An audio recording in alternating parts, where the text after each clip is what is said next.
ওকে,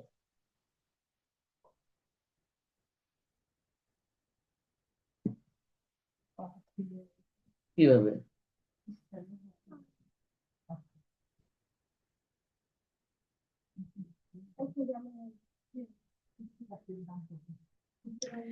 annual credit sales 36 lakh. দেখো আমাদের average collection period 60 days. দেখো এই যে দুটো দিয়ে দিয়েছে, আমি বলছিলাম এই জিনিসগুলো ওনারা দিয়ে দিবে। দেখো ওই যে এভারেজ কালেকশন পিরিয়ডটা 60 ডেজ ওনারা দিয়ে দিয়েছে। এই যে the factor advance up to 80% of average accounts receivable। তার মানে আমাদের এভারেজ অ্যাকাউন্টস রিসিভেবল যত হবে তার 80% পর্যন্ত তারা আমাদেরকে অ্যাডভান্স দিবে at 12% ইন্টারেস্ট। দেখো অ্যানুয়াল ইন্টারেস্ট রেট ওনারা দিয়ে দিয়েছে। তাহলে যে তিনটা জিনিস ওনারা দিয়ে দিবে সেটা ওনারা দিয়ে দিয়েছে 36 লাখ, যেটা কিনা অ্যানুয়াল ক্রেডিট সেলস, 60 ডেজ, এটা হলো average collection period, 12% interest per year, এটা হচ্ছে অ্যানুয়াল ইন্টারেস্ট রেট। এই তিনটা জিনিস ওনারা দিয়ে দিবে।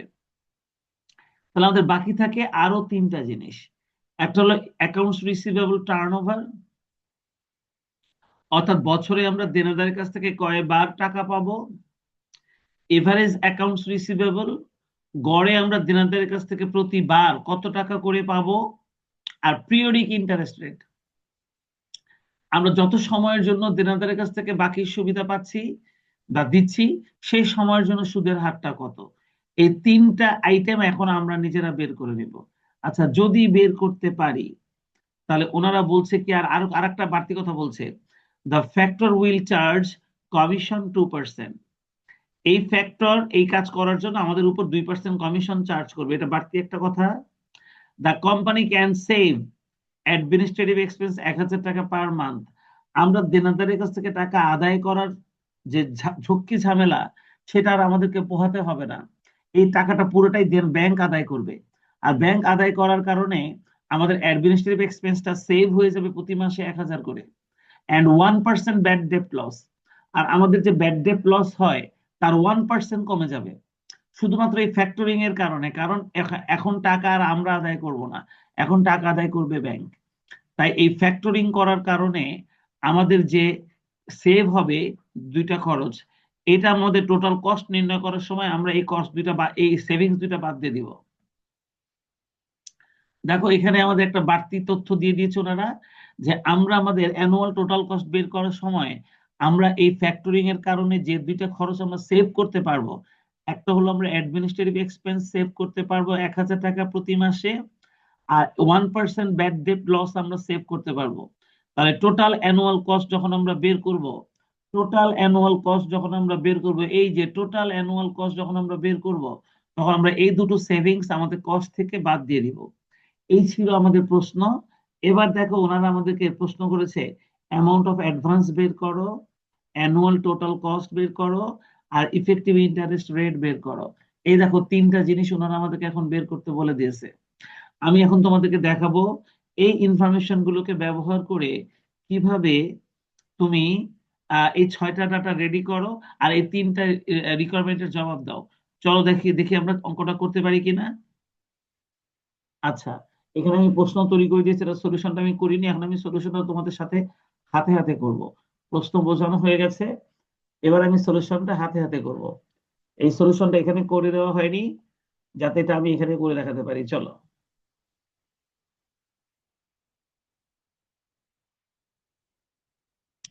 এই ছিল আমাদের প্রশ্ন। চলো আমরা হাতে হাতে অঙ্কটা করি। Here, এখানে আমাদের তথ্য কি দেওয়া ছিল, annual credit sales.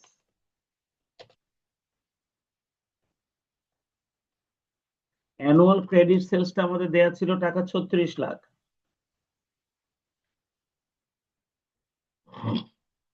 Annual credit sales 36 lakh.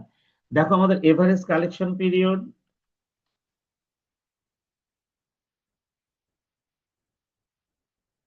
Average collection পিরিয়ডটা ছিল আমাদের 60 ডেজ। এখন আমাকে বলো তো, যদি আমরা 60 দিন পর পর দেনাদারের কাছ থেকে আদায় করি টাকা, তাহলে বছরে আমরা দেনাদারের কাছ থেকে মোট কয়বার টাকা আদায় করব সেটা যদি বের করতে চাই, সেই কয়বার টাকা আদায় করব এটাকে বলা হবে অ্যাকাউন্টস রিসিভেবল টার্নওভার। তাহলে আমরা অ্যাকাউন্টস রিসিভেবল টার্নওভার বলতে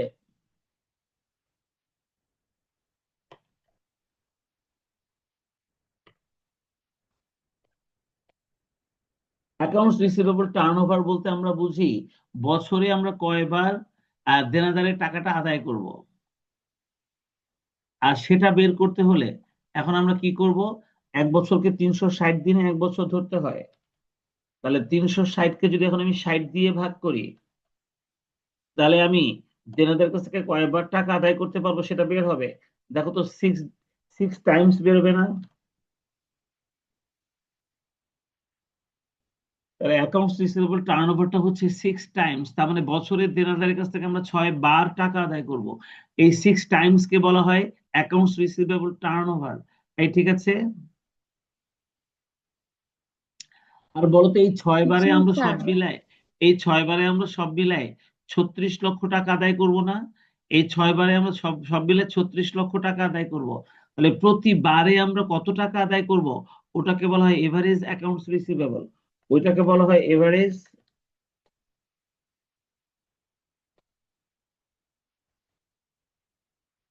ওটাকে বলা হয় এভারেজ অ্যাকাউন্টস রিসিভেবল। আর এই এভারেজ অ্যাকাউন্টস রিসিভেবলটা বের হবে এখন ওই যে আমাদের যে 36 লক্ষ টাকা আছে, যেটা এক বছরে আমরা বাকিতে পণ্য বিক্রয় করি, সেই 36 লক্ষ টাকাকে এবার আমরা 6 দিয়ে ভাগ করব। 36 লক্ষকে এই টার্ন ওভারটা দিয়ে আমরা এখন ভাগ করব। তাহলে বলো তো 6 লাখ টাকা হয় না?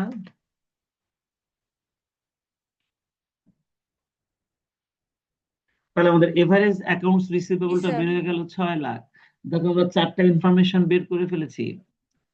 এরপরে আমাদেরকে ওনারা প্রশ্নের মধ্যে বলে দিয়েছে আমাদের অ্যানুয়াল ইন্টারেস্ট রেটটা হবে 12%, ওই যে পার ইয়ার। তাহলে দেখো এটা ওনারা দিয়ে দিয়েছে অ্যানুয়াল ইন্টারেস্ট রেট।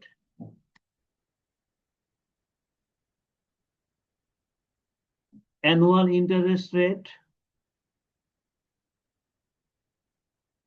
এটা ওনারা দিয়ে দিয়েছে আমাদের 12%। তাহলে পিরিয়ডিক্যাল ইন্টারেস্ট রেটটা কত এটা আমরা বের করে নিব।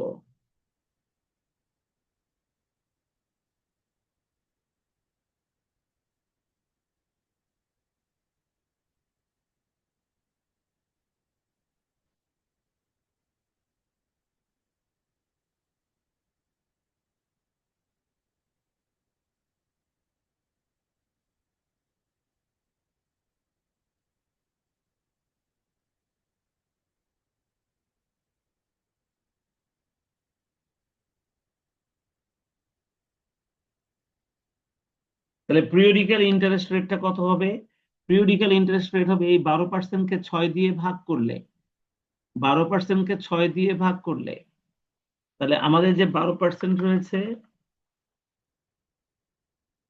0.12, এটাকে 6 দিয়ে ভাগ করলে আমাদের পিরিয়ডিক্যাল ইন্টারেস্ট রেটটা হবে 0.02। দেখো তো আমাদের পিরিয়ডিক্যাল ইন্টারেস্ট রেট 0.02 হয় না? জি স্যার। আমরা আমাদের এই 6টা ডাটা, প্রত্যেকটা ফ্যাক্টরিং এর অঙ্কে আমাদের এই 6টা ডাটা সবার আগে রেডি করে নিতে হবে। যার 3টা ওনারা প্রশ্নের মধ্যে দিয়ে দিবে আর 3টা আমরা বের করবো, আমরা বের করেছি। ওনারা অ্যানুয়াল ক্রেডিট সেলস দিয়ে দিয়েছিল, ওনারা এভারেজ কালেকশন পিরিয়ড দিয়ে দিয়েছিল, কালেকশন পিরিয়ড থেকে আমরা টার্ন ওভার বের করেছি, আমরা এভারেজ রিসিভেবলটাও বের করেছি। এবার অ্যানুয়াল ইন্টারেস্ট রেট ওনারা দিয়ে দিয়েছিল, আমি টার্ন ওভার দিয়ে ভাগ করে আমি পিরিয়ডিক ইন্টারেস্ট রেটটা বের করে নিয়েছি। এই 6টা ডাটা যদি রেডি হয়ে যায়, এবার প্রথম প্রশ্নের জবাব দিব অ্যামাউন্ট অফ অ্যাডভান্স। চলো আমরা প্রথম প্রশ্নের জবাব দিব রিকোয়ারমেন্ট এ।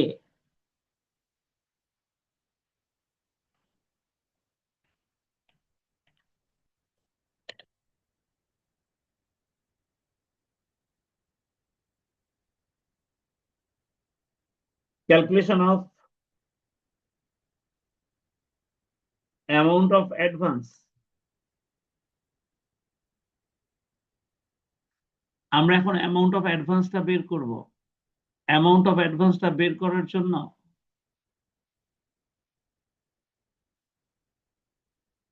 চলো আমরা এরকম একটা ছকটা নিই।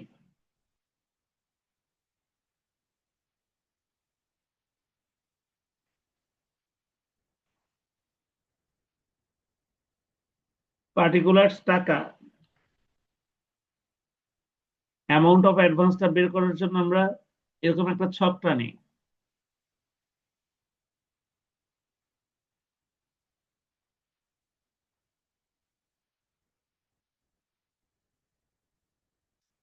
প্রথমে আমরা লিখব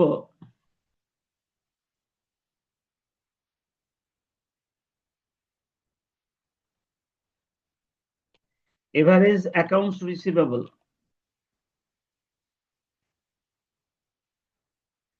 এই আমাদের এভারেজ অ্যাকাউন্টস রিসিভেবল 6 লাখ টাকা ছিল না? আমি অ্যামাউন্ট অফ অ্যাডভান্সটা কিভাবে বের হবে সেটা দেখাচ্ছি, দেখো তো। আমাদের এভারেজ অ্যাকাউন্টস রিসিভেবলটা 6 লাখ টাকা ছিল না?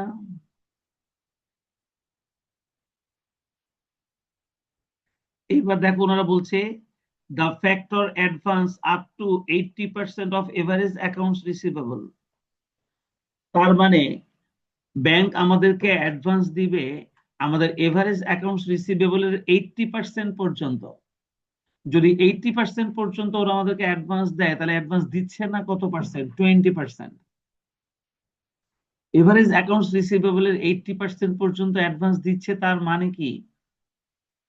তার মানে তারা আমাদেরকে অ্যাডভান্স দিচ্ছে না 20%, ওটাকে বলা হয় রিজার্ভ। তাহলে ব্যাংক যে যত পার্সেন্ট আমাদেরকে অ্যাডভান্স দিচ্ছে না, ওটাকে বলা হয় রিজার্ভ। তাহলে আমরা একটা কাজ করব, এখান থেকে আমরা লেস করে দিব, লেস রিজার্ভ 20%। কোথায় পেলাম 20%? 80% পর্যন্ত যদি ওরা আমাদেরকে অ্যাডভান্স দেয়, তাহলে যতটুকু অ্যাডভান্স দিবে না, ওটাকে আমরা রিজার্ভ বলি। তাহলে 6 লাখে 20% রিজার্ভ হবে, এই তাহলে 1,20,000 হবে না রিজার্ভ? তাহলে এই রিজার্ভটা এখন এখান থেকে বাদ দিয়ে দাও। তাহলে 1,20,000 বাদ দিয়ে থাকে কত? 4,80,000। 4,80,000 টাকা ব্যাংক আমাদেরকে এখন অ্যাডভান্স দিতে চাইবে, কিন্তু দেখো ব্যাংক আমাদের কাছ থেকে 2% কমিশন চার্জ করবে না? এই যে দেখো ব্যাংক কমিশন চার্জ করবে বলছে না 2%, দেখেছ? জি এই যে স্যার। ব্যাংক 2% কমিশন চার্জ করবে, এটাকে ফ্যাক্টরিং কমিশন বলে। তাহলে আমরা এই ফ্যাক্টরিং কমিশনটা এখন এখান থেকে বাদ দিব। লেস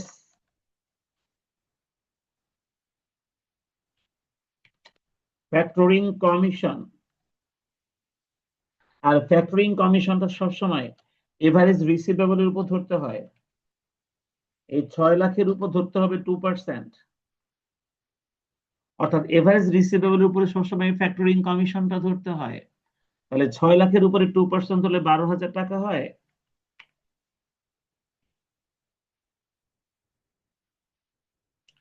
তাহলে 12,000 টাকা এখন এখান থেকে বাদ দিয়ে দাও, ফ্যাক্টরিং কমিশনটা এখান থেকে বাদ দিয়ে দিলে 12,000 হবে কত? 4,68,000।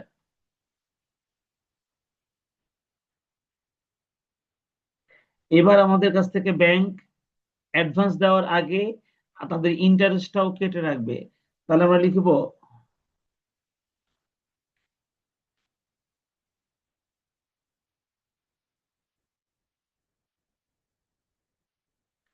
Periodical interest. আর এই পিরিয়ডিক্যাল ইন্টারেস্টটা হবে এই 4,68,000 টাকার উপর ব্যাংক আমাদের কাছ থেকে ইন্টারেস্ট নিবে। দেখো পিরিয়ডিক ইন্টারেস্ট রেটটা ছিল 0.02, তাহলে 0.02 এটা দিয়ে আমরা গুণ করব।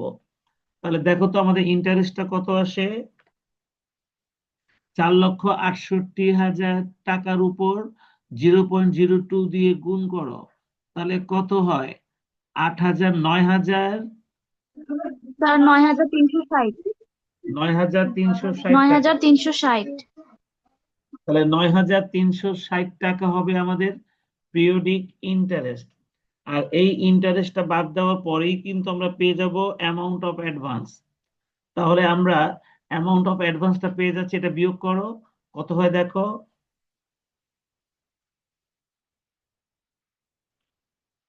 4,58,640। 4,58,640 কে এখন আমরা বলবো অ্যামাউন্ট অফ অ্যাডভান্স।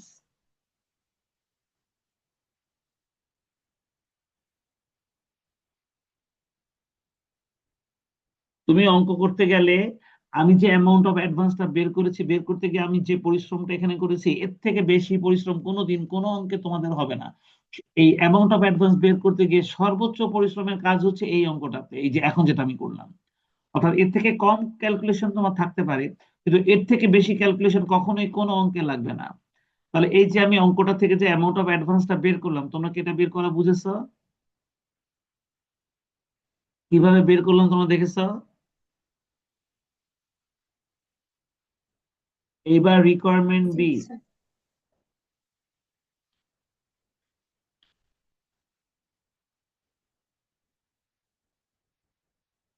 এবার হচ্ছে অ্যানুয়াল টোটাল কস্ট বের করব। ক্যালকুলেশন অফ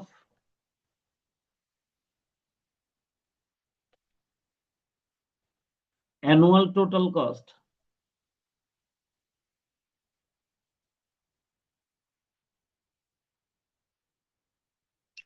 চলো অ্যানুয়াল টোটাল কস্টটা বের করার জন্য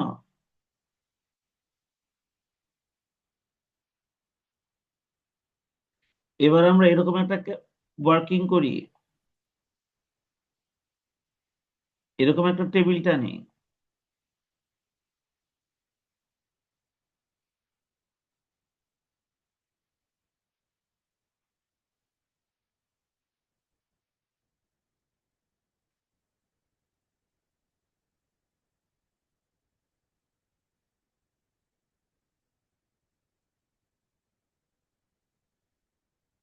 পার্টিকুলার্স টাকা টাকা।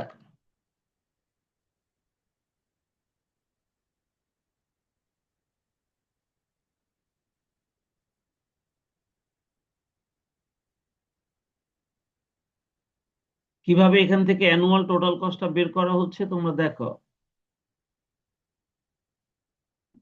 এই অ্যানুয়াল টোটাল কস্টটা যে আমরা বের করব, আমাদের এখানে খরচ হয়েছে মাত্র দুইটা। একটা হচ্ছে ফ্যাক্টরিং কমিশন, এটা আমাদের একটা খরচ।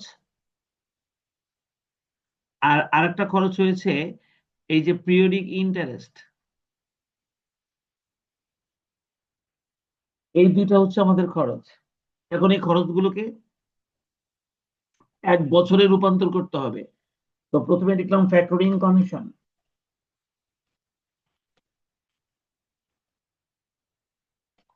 এই ফ্যাক্টরিং কমিশনটা আমাদের হয়েছে 12,000। তবে এই 12,000 হয়েছে প্রতিবার, প্রতিবার আমাদের 12,000 টাকা করে কমিশন দিতে হয়েছে। বছরে আমরা এরকম কমিশন দিব 6 বার, কারণ আমাদের টার্ন ওভারটা হচ্ছে 6। তাহলে আমাদের টোটাল ফ্যাক্টরিং কমিশন বাবদ এক বছরে 72,000 টাকা খালি ফ্যাক্টরিং কমিশন দেয়া লাগবে। তোমরা কি বুঝেছো কথাটা? প্রতিবার আমাদের ফ্যাক্টরিং কমিশন দেওয়া লাগে 12,000, এরকম বছরে আমরা কমিশন দিব 6 বার। তাহলে আমাদের টোটাল ফ্যাক্টরিং কমিশন বাবদ দিতে হবে 72,000 টাকা, বুঝেছ? জি স্যার, বুঝতে পারছি। এবার ইন্টারেস্ট। তোমরা দেখো আমাদের প্রতিবার ইন্টারেস্ট দেওয়া লাগে 9,360। আর আমরা বছরে আমাদের 6 বার টার্ন ওভার হবে। তাহলে 6 বারে আমাদেরকে দিতে হবে টোটাল কত টাকা ইন্টারেস্ট, দেখিয়ে যোগ গুণ করো। 56,160।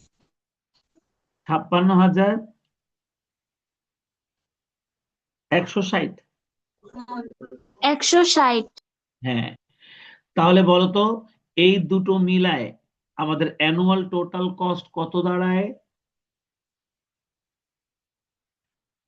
এই দুটো মিলে আমাদের অ্যানুয়াল টোটাল কস্টটা কত দাঁড়ায়? 1,28,160। তাহলে এই দুটো মিলে আমাদের টোটাল কস্ট হয় 1,28,160। 1,28,160। কিন্তু বলো, ওনারা আমাদেরকে বলছে না কস্ট সেভিংস হবে দুইটা, দুইটা কস্ট সেভিংস হবে। সেই জন্য আমরা লিখবো লেস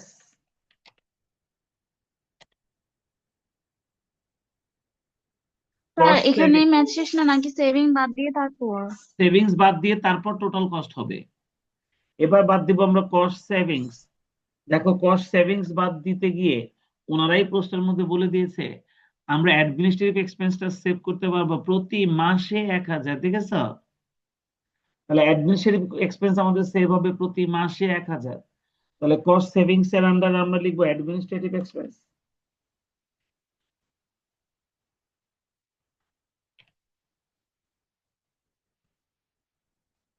অ্যাডমিনিস্ট্রেটিভ এক্সপেন্স এটা প্রতি মাসে সেভ হবে 1000। তাহলে 1000 ইন্টু 12, তাহলে আমাদের কস্ট সেভিংস হবে 12000 অ্যাডমিনিস্ট্রেটিভ এক্সপেন্স বাবদ। আর একটা সেভিংস হবে ব্যাড ডেপ্ট, আর ব্যাড ডেপ্ট হবে 1%। আর এই 1%টা ধরতে হয় অ্যানুয়াল ক্রেডিট সেলস এর উপর। 1%টা ধরতে হয় অ্যানুয়াল ক্রেডিট সেলস এর উপর। আমাদের অ্যানুয়াল ক্রেডিট সেলসটা ছিল 36 লাখ। এই 36 লাখের উপর 1%, এই 36 লাখের উপর 1%-এ কত হয় দেখো তো? 36,000 হয়। 36 লাখের উপর 1%-এ কি 36,000 টাকা হয়? জি স্যার। তাহলে 12,000 আর 36,000 মিলায় আমাদের সেভিংসটা দাঁড়াবে 48,000। তাহলে আমরা আমাদের এই টোটাল কস্ট থেকে 48,000 টাকা লেস করে দিব। এখান থেকে 48,000 টাকা আমরা এখান থেকে লেস করে দিব। তাহলেই আমরা আমাদের ইয়েটা পেয়ে যাব, অ্যানুয়াল টোটাল কস্টটা পেয়ে যাব। দেখো তো 1,28,160 থেকে এই 48,000টা মাইনাস করে দিলে আমাদের অ্যানুয়াল টোটাল কস্টটা কত চলে আসে? 80,160। 80,160। আমরা আমাদের দ্বিতীয় ওয়ার্কিংটা করে ফেললাম, আমরা আমাদের অ্যানুয়াল টোটাল কস্টটাও বের করে ফেললাম। এটাকে আমরা বলবো annual total cost.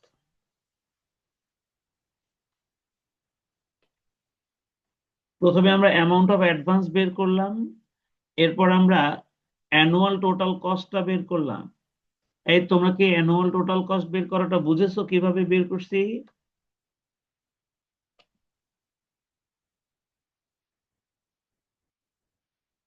G sir.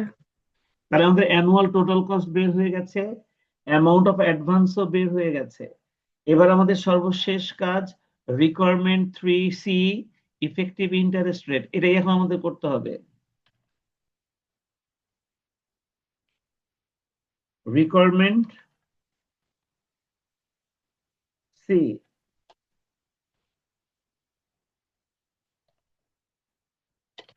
Calculation of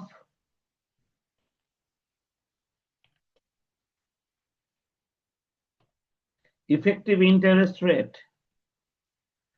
এখন আমরা ইফেক্টিভ ইন্টারেস্ট রেটটা বের করতে পারলে আমাদের ফ্যাক্টরিং এর অঙ্কটা কমপ্লিট হবে।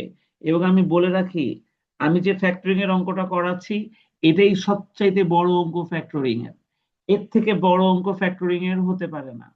এই কাজটাও সবচেয়ে বড় কাজ, এই কাজটাও সবচেয়ে বড় কাজ। এবার আসলে আমরা ইফেক্টিভ ইন্টারেস্ট রেটটা বের করব। ইআইআর সমান সমান, অর্থাৎ ইফেক্টিভ ইন্টারেস্ট রেট সমান সমান। এবার আমরা ইফেক্টিভ ইন্টারেস্ট রেটের সূত্রটা লিখব। সূত্রটা হচ্ছে annual total cost divided by amount of advance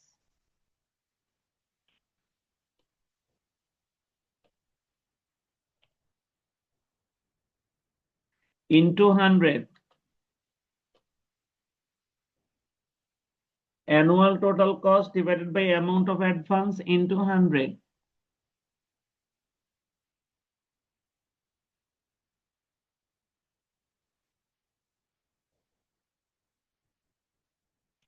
Annual total cost divided by use of amount of advance into 100। দেখো অ্যানুয়াল টোটাল কস্ট আমরা একটু আগে বের করেছি 80,160। অ্যামাউন্ট অফ অ্যাডভান্স আমরা বের করেছিলাম ওই যে উপরে 4,58,640 ইন্টু 100। এবার ক্যালকুলেশন করে দেখো তো কত পার্সেন্ট হয়।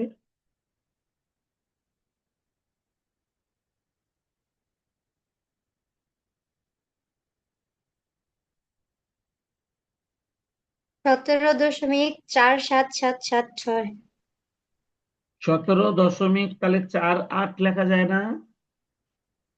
জি স্যার। আমার অঙ্কটা কমপ্লিট হয়ে গেল। তোমরা সবাই কি খাতায় অঙ্কটা করেছো?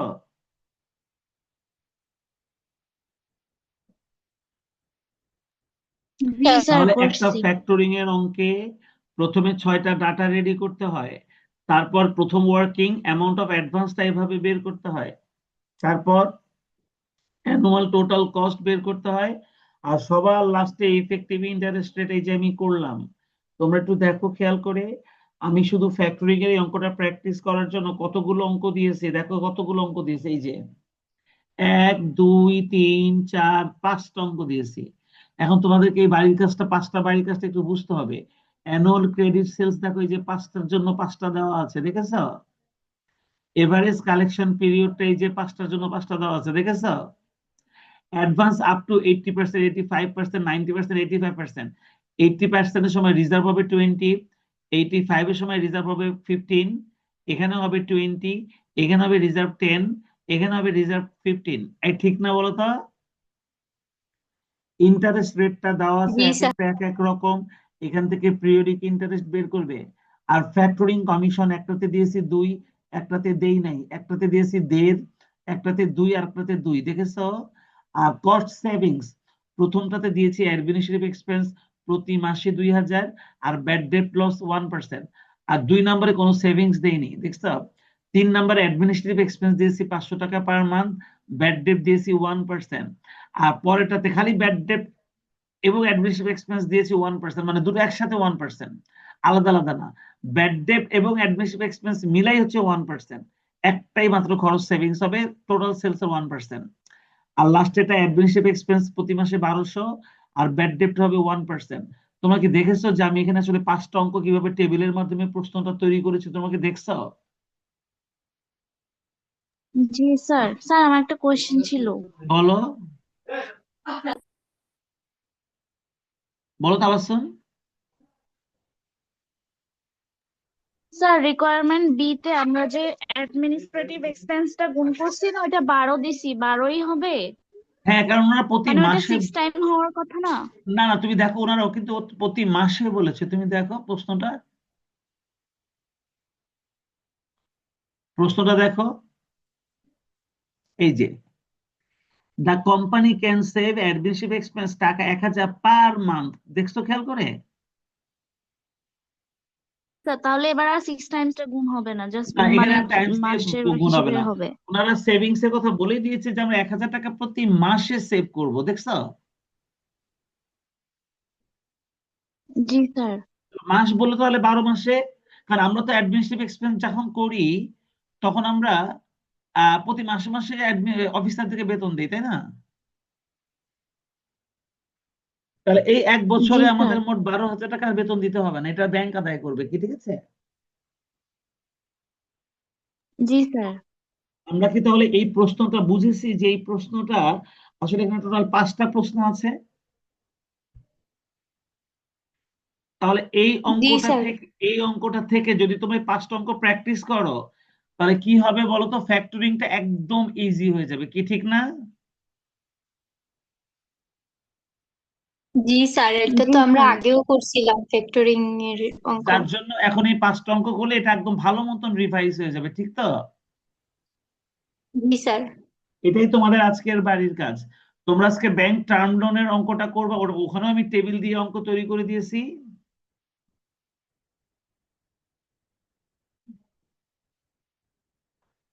আর তোমার ফ্যাক্টরিং এর অঙ্কটা শিখছি, এখানে আমি 5টা অঙ্ক তোমাদেরকে প্র্যাকটিসের জন্য দিয়েছি। তাহলে আমাদের প্রাথমিক আলোচনা শেষ হবে, এরপর হয়তো আমি প্র্যাকটিসে এই যে এখান থেকে বোর্ড কোশ্চেন গুলো শুরু করতে পারবো। এরপর এরপর থেকে আমরা টানা বোর্ড কোশ্চেন গুলো শুরু করতে পারবো। আমার এই 4টা জিনিস শেখানো শেষ হয়ে গেল।